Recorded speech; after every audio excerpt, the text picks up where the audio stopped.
Bonjour à tous, avec l'aide de Dieu nous allons étudier les Hilchot Shvitat Aser, les lois du repos du jour de Kippour, Perek Shlishi Halacha Alev, troisième chapitre.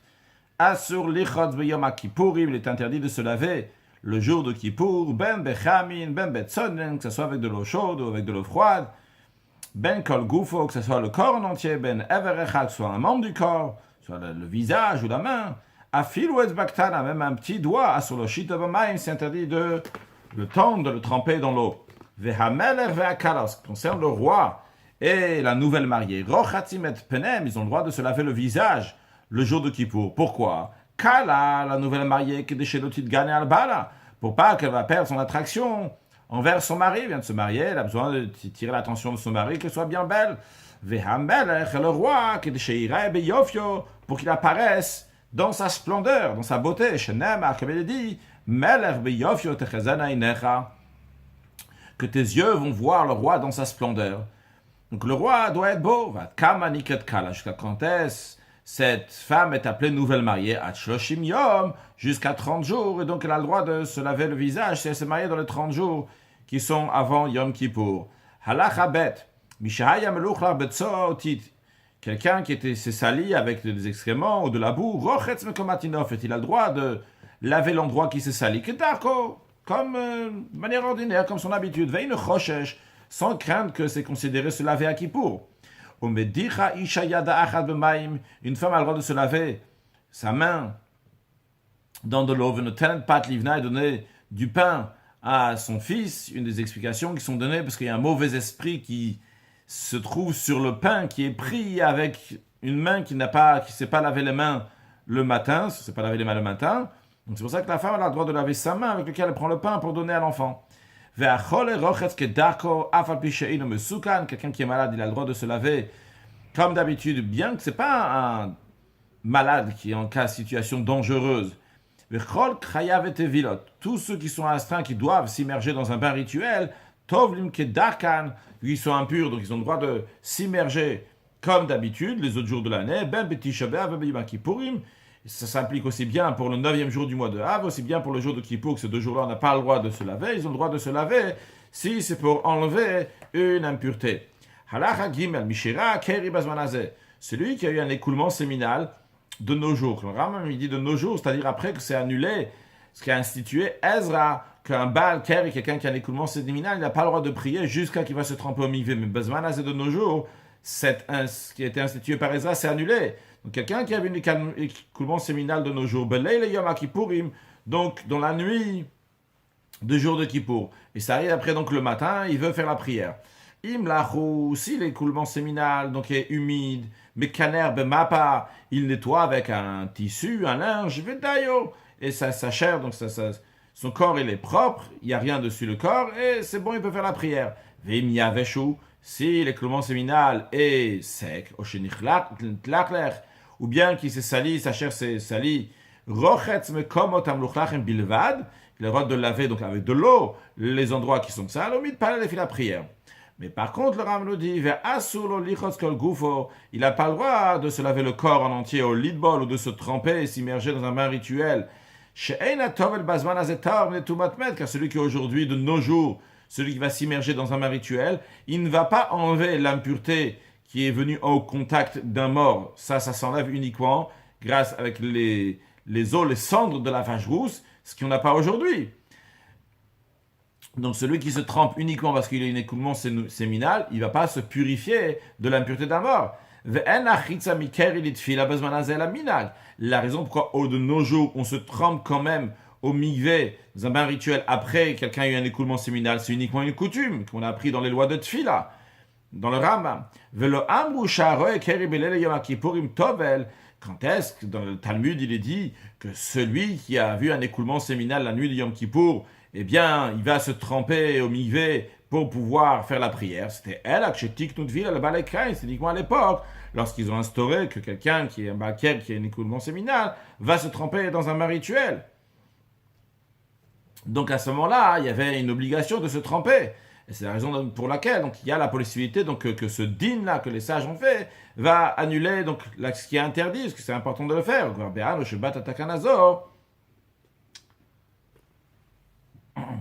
il me semble que j'ai sauté un peu avant, il y a écrit En minag levatel davara asur. Et le coutume ne peut pas annuler quelque chose qui est interdit. La laisseur est tamuta, ça peut uniquement interdire. La coutume peut interdire quelque chose qui est permis. Et après, dans la suite, le Rambam dit, donc de nos jours, donc à l'époque, il y avait cette interdiction-là, et de prier tant qu'on ne s'est pas trempé au mikvé, et donc c'était permis de se tremper au mikvé, mais de nos jours, on ne fait pas ça. On a déjà expliqué dans les lois de Tfila, dans Paridal et Talachahe là-bas, que c'est déjà annulé, cette interdiction a été annulée. Halacha Dalet, tit sheulach beyoter, de la boue qui est extrêmement humide, à tel point que que si quelqu'un va mettre sa main dessus, et sur sa main, il va y avoir de l'humidité. Que si après il va mettre sur l'autre main, eh bien il y a de l'humidité qui va passer. Donc il y a de la boue. Je mets ma main droite, par exemple, sur cette boue-là, et après je mets ma main droite sur la main gauche. Eh bien, l'eau que j'ai pris de la boue va aller aussi de la main droite, va aller sur la main gauche, ce qu'on appelle en hébreu tofer almenat latfiar. Eh bien, si c'est une boue donc, qui est tellement humide, asur leshev alav. C'est interdit de s'asseoir sur cette boue-là pour rafraîchir son corps par cette humidité-là, parce que ce plaisir-là ressemble au plaisir de se laver. Lo yemale adam kli cheres v'vitzan. Bon, quand une chose, le Rav nous dit, un homme ne doit pas remplir, du jour de Kippour, un ustensile en argile. Il met de l'eau à l'intérieur, il va se refroidir avec l'ustensile en lui-même, bien que l'eau est dans l'ustensile. C'est quand même interdit. Pourquoi Shamaim nozimidovno? Parce que l'eau coule à travers la paroi de l'ustensile en argile, donc il y a des petits trous, et l'eau coule à l'extérieur. À filou clématarot, ça va en vérité encore plus loin, même des ustensiles en métal, que l'eau ne coule pas à travers la paroi. Assur, c'est quand même interdit. Shema de peur, on a peur que le récipient va se secouer. Inat zumaim, et l'eau va éclabousser al-bessaro sur sa chair, donc il va, entre guillemets, se laver. Par contre, le Rav nous dit, on a le droit de se rafraîchir avec des fruits, c'est-à-dire de prendre des fruits qui sont frais, de les prendre dans les mains, ou bien de les mettre sur le visage, pour rafraîchir le corps, parce qu'ils sont pas mouillés. Un homme a le droit de prendre une serviette, ou quelque chose comme ça, donc de la veille de Kippour, il la prend, et il la trempe dans de l'eau, et il a fait sécher doucement, c'est un peu plutôt, pas méat, un peu, il la sèche un peu pour pas qu'il y ait une quantité d'eau qui va pouvoir mouiller quelque chose d'autre. Il la met sous le vêtement pour que ça va garder l'humidité. Ou le lendemain, il a fait passer sur son visage pour se rafraîchir. Il n'a pas de quoi craindre que ce soit considéré comme se laver. Même s'il y a une très grande fraîcheur. Celui qui va à la rencontre de son maître, de son père, ou de quelqu'un qui est plus grand que lui en sagesse, pour étudier dans la maison d'études, et sur le chemin, il y a un fleuve. Eh bien, il a le droit de passer dans l'eau, ad savaro jusqu'à la hauteur de son cou, et ne craint pas que ce soit considéré comme si qu'il s'était lavé, vu qu'il va faire une mitzvah, quelque chose d'un commandement positif, quelque chose de bien, et il n'a pas l'intention ici de profiter de se laver. Il va faire le commandement, donc la mitzvah qu'il est parti la faire, donc ce qui est logique entre guillemets, en tout cas c'est normal, mais ici le chiddush encore plus que ça, il a le droit après de repartir à l'endroit d'où il est venu, bien qu'il n'est pas en train de repartir pour faire une mitzvah, juste il repart là où il était.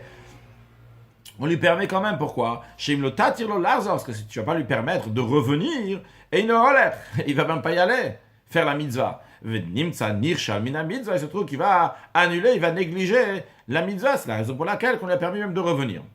De même, celui qui va garder ses fruits, ici c'est juste pour garder son argent, ses fruits se trouvent de l'autre côté du fleuve, eh bien, il a le droit de passer aussi dans l'eau, à Tsavaro, jusqu'à la hauteur de son gouvet, il ne craint pas ça va être considéré comme si c'était lavé pendant Kippour, parce qu'il n'est pas en train de profiter ici. Son intention n'est pas pour profiter, pas pour le plaisir.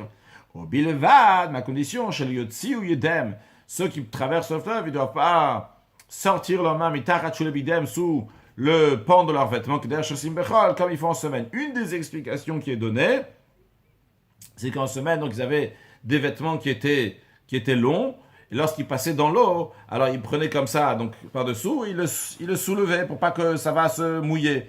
Et le jour de Kippour, il ne doit pas faire comme ça. C'est une des explications. Halacha zayin, asur linal minal vesandal. on n'a pas le droit de mettre une chaussure ou des sandales en cuir le jour de Kippour, afilo beraglo achat, même si c'est seulement sur un pied. Par contre, en revanche, on a le droit de sortir avec un sandal qui est en liège, chez le gomme ou en jonc, ce qui est semblable. Encore une chose, quelqu'un peut mettre un tissu sur son pied et sortir avec. La raison de tout ça, c'est parce que la dureté du sol, Magia le raglo, arrive à son pied, ou Magishu Yachef, il ressent, il est sensible au fait qu'il est pieds nus, il ressent donc le sol. Encore une chose, Hatinokot, les enfants, bien qu'ils ont le droit de manger, de boire, ou Chitza, de se laver, Vesicha, se oindre le jour de Kippour, mais Modin Otam Minal Vesandal, on les empêche, on les prive de mettre des chaussures et des sandales. Halachachet, Mutar lecholadam lindol et sandal. Tout le monde a le droit, même le jour de Kippour, de mettre une sandale qui est en cuir, Mechamat Akav, à cause d'un scorpion. Il va dans un endroit, il y a des scorpions, Vekayot Seba, ce qui est semblable, donc des animaux, des bêtes sauvages qui vont mordre, qui des shalotishachen, ou justement, ou pas qui va se faire mordre. Vehachaya, la femme qui vient d'accoucher, Muteret linonet sandal, a le droit de mettre un sandal, Mishum Tsina, pour pas que le froid va la rendre malade. Kosh Lashmiyan pendant les 30 jours depuis la naissance. La Chole, Kayot Seba, et celui qui est malade, il a la même halakha, la même loi que la femme qui vient d'accoucher, même si c'est un malade qui n'est pas en situation dangereuse. Halakha tête, Asur, Lasur, Mixat, Gouf, Krol, Gouf. On n'a pas le droit, le jour de Kippour, de oindre son corps avec de l'huile, mais un peu de son corps, comme c'est interdit pour tout le corps.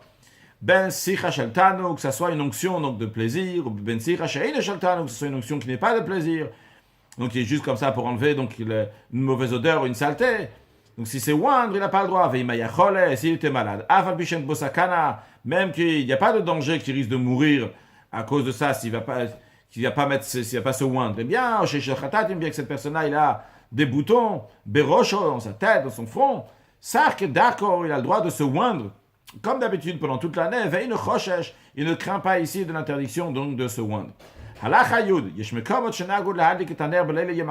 a des endroits dans lesquels ils ont l'habitude d'allumer une bougie, donc la nuit de Kippour, pour qu'il va avoir honte de sa femme, il ne va pas avoir de rapport conjugal, car les sages ont craint que peut-être il va avoir un rapport conjugal le jour de Kippour, ce qui est interdit. C'est la raison pour laquelle je dis il va allumer une bougie ce soir-là, comme ça la personne a honte donc, d'avoir une relation conjugale lorsque la lumière est allumée, lorsqu'il y a la bougie. Il y a des endroits dans le fait c'est le contraire, qu'ils ont l'habitude de ne pas allumer donc la bougie la nuit de Kippour. Ils ont craint que peut-être la personne elle va voir sa femme, vu qu'il y a la lumière, il va la voir. Et il va trouver grâce à ses yeux, et il va arriver à avoir une relation conjugale. Donc c'est la raison pour laquelle ils n'allument pas la bougie. Et chacun, donc tous les coutumes sont des bonnes coutumes. Et si Kippour tombe le jour de Shabbat, tout le monde est astreint, doit allumer la bougie de Shabbat, dans tout endroit, quelle que soit la coutume. Parce qu'allumer la bougie de Shabbat, c'est une obligation, et ça repousse la coutume de ne pas allumer la nuit de Kippour. Merci, béni soit Dieu qui nous a aidés donc à conclure les lois de Shvitat Asor. Conclure avec un sujet de Chassidut. Donc on a parlé ici donc des lois de Yom Kippourim. Le jeûne de Kippour, ce qu'il faut faire, le inouï, la mortification qu'il faut faire le jour de Kippour. Alors lorsque Mashiach va venir, il y a écrit que tous les fêtes vont s'annuler à l'exception de la fête de Purim. Il y a une opinion qui dit que aussi Yom Kippour aussi va rester parce qu'il y a écrit Chukat Olam, le Doroterem, c'est une Chukat, donc Olam pour toujours.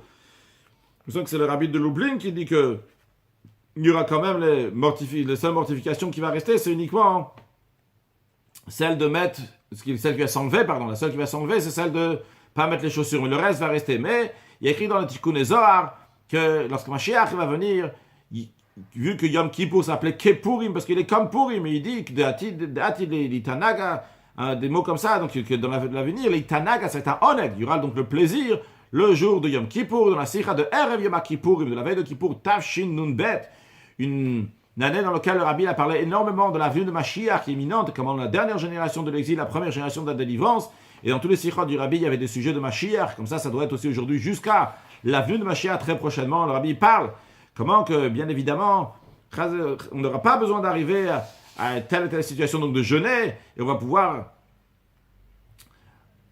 Le rabbi dit, puisque Mashiach va venir tout de suite, eh bien, d'après donc, la Torah, on n'aura pas besoin de jeûner le jour de Kippour. Le rabbi ramène ce qui s'est passé donc lorsqu'on a inauguré le premier temple. Il y a écrit dans la Gemara que cette année-là, le peuple juif n'a pas fait le jour de Kippour, parce que c'était 7 jours avant Sukkot, et ça a commencé donc le 8e jour du mois de Tishri. Ils ont fait Simcha, Mishte de la joie, etc. Et il y a une voix céleste qui est sortie, qui ont dit, vous inquiétez pas, vous n'avez pas fait Kippour, vous avez fait la fête, donc vous avez inauguré le temple. Tous, vous avez le Olam Haba, le monde à venir. Le rabbi dit, on comprend de ça à plus forte raison, ce qui concerne le 3e temple, le Migdash Adnekon Yadecha, le 3e temple qui va être construit par Dieu, que ça va se construire tout de suite, avant même l'entrée de Kippour. On ne va pas jeûner le jour de Kippour, et au contraire, on va faire un jour de joie, et un jour donc de festin, un repas avec du pain, du poisson, de la viande, du vin, et jusqu'à la Souda, le repas des temps futurs, le Leviathan, le Shorabar, le Yain Shumar, qui c'est un repas donc matériel littéralement, et à ce moment-là, le jour de Kippour sera aussi un Yom Ratzon Hashem, un jour de volonté pour Dieu comme tous les jours de jeûne, mais pas de manière que c'est parce qu'il y a une mortification, mais à un niveau encore plus haut, avec une grande joie, au-delà de toute limite, ad de loyad, comme la joie de Purim, et à un niveau encore plus haut que la joie de Purim, Yom HaKippurim, qui est Bekafadimon, qui ressemble donc à Purim, mais pas dans le sens les griotas, c'est-à-dire qu'on dit que Kippurim moins que Purim, au contraire, comme l'explication normale, le rabbi nous dit le Maliuta, positivement, parce que la Simcha, la joie de Yom HaKippurim, c'est beaucoup plus haute que la joie de Purim, que Dieu fasse, que ce soit dès aujourd'hui, avec la venue de Mashiach. Now, excellente journée.